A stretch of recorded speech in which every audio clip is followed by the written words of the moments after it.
안녕하십니까. 한의사 장성환입니다. 오늘은 이제 많은 아무나들이 잘 모르는 내용 중에 이제 암 환자 재발률을 높이는 대표적인 음식에 대해서 한번 알아보도록 하겠습니다. 최근에 좀 안타까운 소식이 하나 있었는데, 이제 변희봉 선생님이 이제 돌아가셨다는 얘기가 있었죠. 제가 참 좋아하는 배우인데요. 제가 이 기사를 보면서 좀 느꼈던 점은, 이분은 이제 고인들, 유족에 따르면 이제 고인이 과거 완치 판정을 받았는데 췌장암이 재발했다라고 하셨습니다. 그러면서 그 이후에 투병 끝에 돌아가셨다는 좀 안타까운 소식이었는데요. 그럼 우리가 이제 췌장암이 완치됐다라는 말이 어떤 의미가 있을까요? 사실 이제 보통 완치라는 표현은 한 5년이 경과됐다는 표현일 수도 있고, 사실은 이제 CT상에 안 보이는데 암이 안 보이는 걸 완치라고 이제 오해하시는 분들도 있는데, 사실 췌장암 같은 경우는 완치율이 상당히 5년 생존율이 좀 떨어지는 암에 속하기 때문에 많은 좀 관리를 하셨어야 됩니다. 어쨌든 오늘은 이제 암하는 분들이 좀 반드시 오해하고 있고 반드시 또 지켜야 될 그런 내용에 대해서 말씀을 드릴 테니까 꼭 이 내용을 숙지하고 계셨으면 합니다.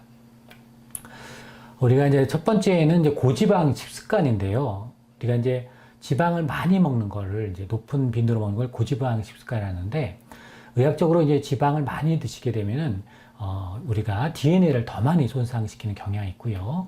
또 그 영향으로 암과 같은 악성 세포들이 더 많은 돌연변이를 축적하게 되고, 또 그렇게 되면은 아무래도 항암 화학요법이나 방사선요법이 효능이 많이 떨어질 확률이 높게 됩니다. 그 결과 더 많은 공격적인 암이 늘어난다는 것이죠.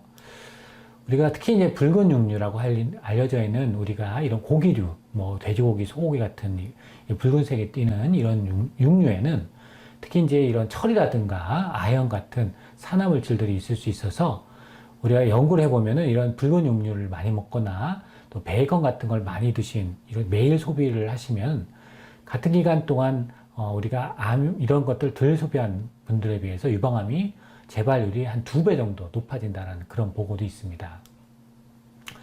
그래서 또 다른 연구는 어떤 연구가 있냐면, 유방암 여성분들한테 식이지방을 얼마나 많이 먹으면은 이제 문제가 되는가, 이거에 대한 연구인데, 한 943명의 이제 유방암 환자를 대상으로 식이지방을 많이 먹은 경우하고 어떤 관계가 있는가. 즉, 그 결과 이제 월별 지방을 만약에 1000g, 1kg죠. 이 정도 먹은 경우에 사망 추정 위험이 한 1.4배 정도 증가했다는 통계가 있고, 특히 이제 진행성 유방암이라고 하는 이제 3, 4기 유방암 같은 경우는 특히 연관성이 가장 두드러졌다는 보고입니다. 즉, 유방암 중에 3, 4기 유방암은 특히 지방을 많이 먹으면 안 된다는 그런 뜻이죠. 그래서 이런 여러 식이지방을 다량 섭취하면은 우리가 재발률도 상당히 높고 낮은 생존율과 둘 다 관계가 있다는 거죠. 그래서 특히 유방암 환우들은 많이 주의를 하셔야 된다는 것이죠. 그러면 유방암은 이제 정말로 이제 식이지방을 많이 먹을 때 문제가 진짜 오는가를 또 추가적으로 한 2,400명 정도를 무작위로 한번 연구를 해봤는데요. 우리가 이제 미국 같은 경우는 특히 이제 지방을 많이 드시는 이제 나라인데, 미국 기준 한 35% 정도를 지방을 드시는데, 만약 이것을 칼로리의 한 20%만 지방을 얻은 경우, 이런 경우는 우리가 재발률이 24%가 더 낮다라는 연구입니다. 특히 유방암 중에서 호르몬 의존성이라고 알려져 있는 분들 같은 경우는 특히 42% 같은 경우가 재발 위험이 더 크게 낮았다고 알려져 있기 때문에, 유방암 환자들 중에 특히 호르몬 의존성이라고 알려진 분들은 특히 지방을 주의해서 가능하면 적게 드시는 것이 대단히 중요하다 할 수 있겠습니다. 그래서 식이 섭취를 줄이면은 특히 유방암 환자들이 재발률이 떨어지고 생존이 높다라고 알려져 있기 때문에, 만약 여러분 주위에 유방암 환우가 있다면 특히 포화지방을 많이 줄이라고 반드시 권고해 주셔야 되겠습니다. 우리가 뭐 유방암만 이러냐? 사실 그렇지 않습니다. 뭐 대장암도 그렇고요. 우리가 전립선암도 다 그렇고, 많은 암이 바로 지방과 많은 관련이 있는데요. 3기 대장암 환자분들 같은 경우 한 1,900명을 대상으로 미국의 자마라는 의학협회지에서 연구를 해봤습니다. 상당히 권위 있는 학술지인데요. 1,909명의 이제 대장 환자들에게 수술을 하시고 보조적으로 항암을 한, 그리고 딱 6개월 정도만 연구를 해본 겁니다.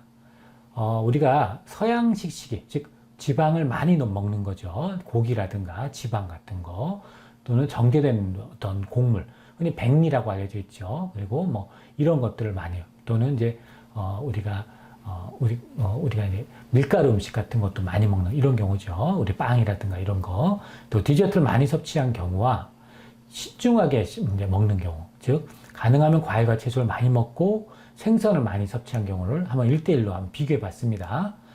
그랬더니 이렇게 서양식이를 한 경우는 우리가 재발률도 상당히 높고 사망률도, 그래서 무재발 질병 생존율이 현저히 저하됐습니다. 그러니까 생존율이 떨어지고 재발률이 높다는 뜻입니다. 그리고 놀랍게도 이 6개월 정도만 이렇게 우리가 3기 대장한 경우 과일과 채소를 가금류, 생선 같은 걸 많이 먹은 경우가 사망률이 절반밖에 안 됐다는 거죠. 그러니까 우리가 짧은 기간이라 하더라도 식이 조절을 상당히 신경을 쓰셔야 한다는 겁니다. 그래서 이런 부분들을 반드시 간과하지 마시고 꼭 기억하셔야겠습니다. 그래서 결론적으로 이 서양식이, 즉 육류를 많이 먹고 가능하면 이런 경우, 우리 채소를 덜 먹고 이런 경우는 재발률도 높이고 사망률도 높이고 이렇다라는 것을 반드시 기억하셔야겠습니다. 그렇다면 우리가 막연하게 우리가 육류를 먹지 말라 이런 의미보다도 좀 더 좀 자세하게 알면 좋죠. 마가린, 대량으로 구운 대부분의 음식들, 또 많은 즉석 음식들 많이 편의점에 있죠. 그런 것들을 금기하셔야겠습니다. 또 포장된 크래커라든가 가공식품, 또 모조 치즈 제품, 감자튀김, 우리가 쇼트닝, 채소 쇼트닝, 우리가 특히 이제 이런 쇼트닝 같은 경우는 중국 음식이 많죠. 우리가 중국 음식을 많이 자제하셔야겠습니다. 특히 짜장면 같은 경우 쇼팅을 많이 쓰기 때문에 주의하셔야겠고, 대량의 땅콩 버터를 먹는다든가 전자레인지용 팝콘을 먹는다든가 케이크나 비스킷, 이러한 것들은 특히 트랜스 지방이라고 해서 암을 키우는 지방이라고 생각하셔도 되겠습니다. 그래서 이런 지방들은 반드시 덜 드시고 안 드시는 게 좋겠습니다. 특히 이제 대학병원에 같은 경우는 특히 육류를 많이 그냥 드시라라고 많이 드시는 경우가 많은데, 표준의학에서는 사실 상당히 이런 부분을 좀 간과하고 있는 경향이 있죠.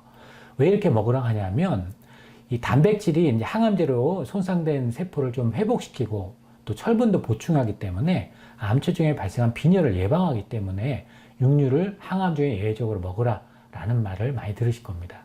근데 여기서 아셔야 되는 건 아까도 말씀드렸지만 육류는 암을 자극한다는 것을 반드시 기억하면서 드시라는 거죠. 우리가 철분을 보충하면 암에서 발생한 빈혈을 예방하기도 하지만 철분은 암을 자극해서 암에는 좋지 않은 성분이라고도 알고 계셔야 됩니다. 그럼 도대체 누구 말을 믿어야 되느냐? 우리가 항암 중이라 하더라도 만약에 악액질이 빠지지 않은 분들, 즉 너무 마르지 않은 분들 같은 경우는 매일같이 육류를 드셔서는 안 되는 겁니다. 일반적으로 일주일에 2-3번 정도만 드셔도 충분한 경우가 많습니다. 근데 간혹 저희 병원에도 우리 항암 중에 육류를 그냥 막 먹으라고 알았다 이렇게 이해하시면서 살이 전혀 빠지지 않으신 분들도 매일같이 육류를 드신 분들이 있습니다. 육류를 드셔야 좋다라는 말 듣고, 이것은 한 가지만 알고 한 가지는 모르신다는 거죠. 육류는 분명히 알고 계셔야 되는 것은 긍정적인 효과만 있는 게 아니고 부정적인 효과도 있다라고 알고 계셔야 됩니다. 그래서 가능하면 육류는 일주일에 한 2-3번 정도만 드시고, 가능하면 한 끼 정도로 이제 적은 양을 꾸준히 그냥 이 정도만 섭취하시는 걸 권고하고요. 만약 드시더라도 가능하면 수육으로 드시고 살코기 위주로 드시고 기름기는 제거하고 드시는 게 좋겠습니다. 그래서 우리가 특히 이제 항암 중이거나 또는 진행성 암이라고 해서 3-4기인 경우분들은 가능하면은 칼로리 5%만 포화지방에서 드시는 것이, 즉 육류 같은 걸 드시는 것이 훨씬 더 유리하십니다. 그래서 우리가 키스 블럭 박사님은 대표적으로 미국의 의사 선생님이고 세계적인 이제 통합의학자인데, 우리가 암을 공격적인 치료, 즉 항암이나 방사선 할 때는 육류를 많이 먹지 말라는 것이죠. 왜냐하면 이게 암 치료를 방해를 한다는 겁니다. 오히려 염증 때문에 그렇습니다.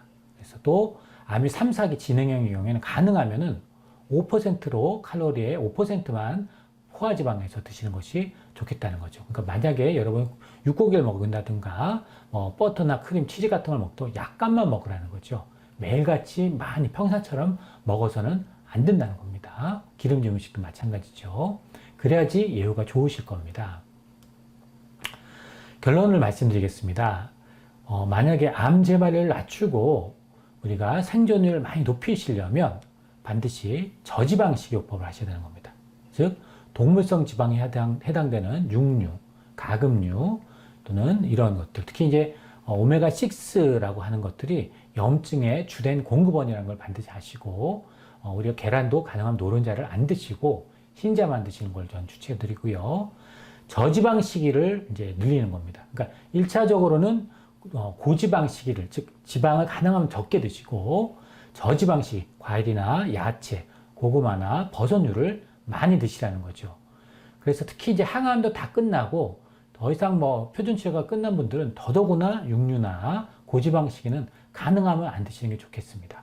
그래서 특히 이런 것들을 특히 반드시 기억을 하시고 항암 치료에 임하시고, 또 항암이 끝났을 때도 재발률을 낮추려면 이런 것들을 반드시 기억하셔야 된다는 것을 저는 꼭 말씀드리고 싶습니다.